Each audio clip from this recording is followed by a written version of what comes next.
rehabilitation is a massive one, and it requires a huge amount of fund to have the projects by which these people can be given employment, education, and other things. The piecemeal efforts about, say, for Mata Amritanand Mai and Ravi Shankar and others will certainly be helpful in encouraging people to be more on their legs and have some benefit in the short run. But this is not a sort of solution which we can offer to rehabilitate people in such a in an area where there is intense poverty and there is no job and people are suffering, they are even dying from hunger and other things. I would suggest that this conference may address both Prime Ministers, the Prime Minister of Sri Lanka and the Government of India, that a joint commission should be set up to look into the sufferings of the people in Jaffna and other areas and suggest concrete efforts whereby both the governments can give financial aid and they can also involve agencies, World Bank and others as I have suggested, and have some long-term measures to rehabilitate these people. It's not such a sad problem that some saints and philosophers go from here and distribute some kambals and some money and other, and the problem is going to be solved. Yes. It's very delicate and complicated. I think trend which is emerging from the discussion is, see, we cannot offer a solution to the problems of the Tamils. They have to, we need to ensure that they are in a position to find a solution for themselves. I think it would be too much of a patronizing kind of an attitude that, okay, we are ready to offer you a solution for your problem. Yeah. And for that, the primary step is to gauge the extent of the problem. And again, we come back to the same issue, that unless and until we have kind of ensured that the Sri Lankan Tamils have complete access to the global public discourse space, and the globally the access is going to be the key in this regard. And I think probably we need to basically also look at the role of alternative media in this regard. Though it's because the regular media has been, I don't think that there is any independent media which is operating in, especially out of Madan Jaffna. So it would be very difficult to formulate a rehab plan or kind of any kind of relief initiative, because you do not know the extent of the problem.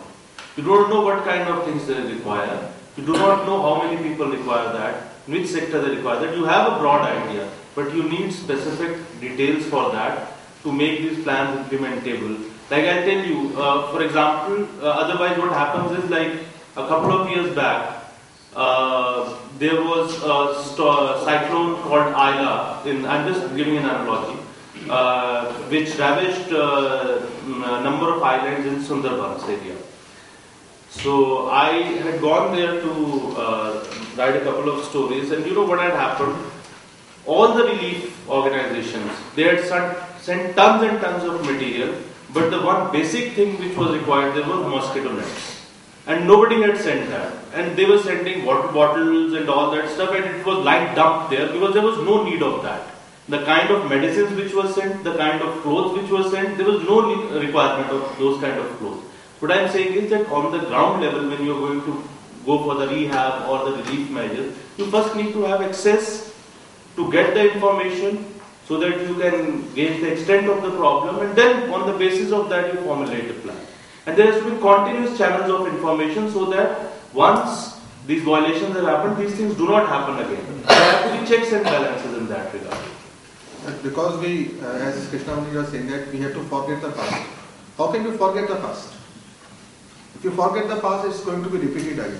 So, with all permission from you, that past is not to be forgotten, past is to be addressed. Past to be addressed, we have to move forward, no doubt about it. But we have to take care that past is not repeated in future. That is our main concern. That is our main concern. I have one more point, sir. The sufferings of the Tamils inside Sri Lanka, that is Kandy, Kadigamam, Jaffna, all these areas, one is emotional and spiritual strength by some of the spiritual leaders. Another thing is also needed. they must feel that there are some people who are ready to protect us from India. From India also, the powerful people must go. Either from the government of India, some important people taking the sufferings of the Tamil people, and from Tamil Nadu, especially Chief Minister. We may not openly tell this as a resolution or say like that. But people responsible here, especially our advocate Mr. Krishnamani said, they must request Jayalalitha to go there and visit all the people wherever the Tamil, especially women. Women are suffering maximum there. They are voiceless. They are not able to even to weep there. That's the problem. So some of the political leaders in India with power, either Jayalalitha or somebody from the central government. The central government is a little soft as far as this issue is concerned. So somebody who can take up this issue vociferously, strongly, and the local people should feel the spiritual leaders are there with us. Not only that, the political leaders, social leaders, they are all with us. Like this, common Tamil people inside Sri Lanka, Tamil speaking men, women, young, old, all should feel. The medical help should rush there. All these things, I think, collectively we have to do it. Sorry, one very quick point. I think everybody now has come to the nub of the issue, which is that really, this may sound strange coming from a legal background. Try to place a resolution on the basis of the proceedings. I'm not saying that we can have to immediately accept the resolution. We can take our time to go through it. All of you must have received a copy of that. So, I think what we can do is that we'll just we'll have a resolution session at 6 o'clock. In that we can discuss the final aspects of the resolution. If anybody disagrees or wants to bring in some more points, so that would be wonderful. And I think that it's time to wind up this session. Yeah, but before that, I want to just add one thing. This draft resolution. This draft resolution was prepared before we started our discussion here. But after the discussion, what I feel is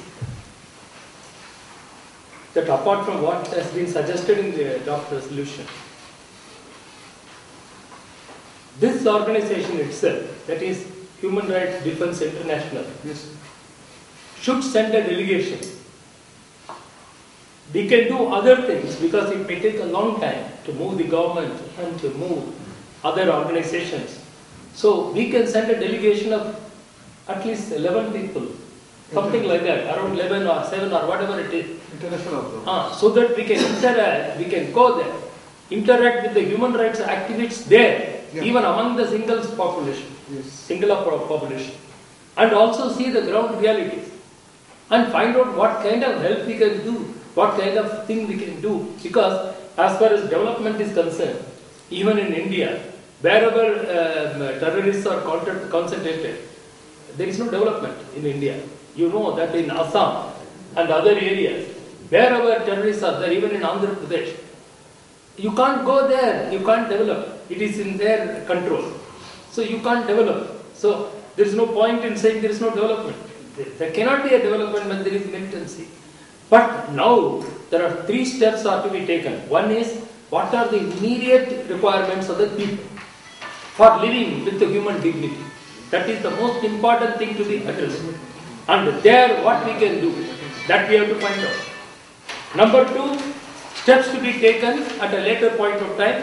What kind of steps to be taken for development of those areas? Now that there is no real conflict in the sense that there is no militancy today.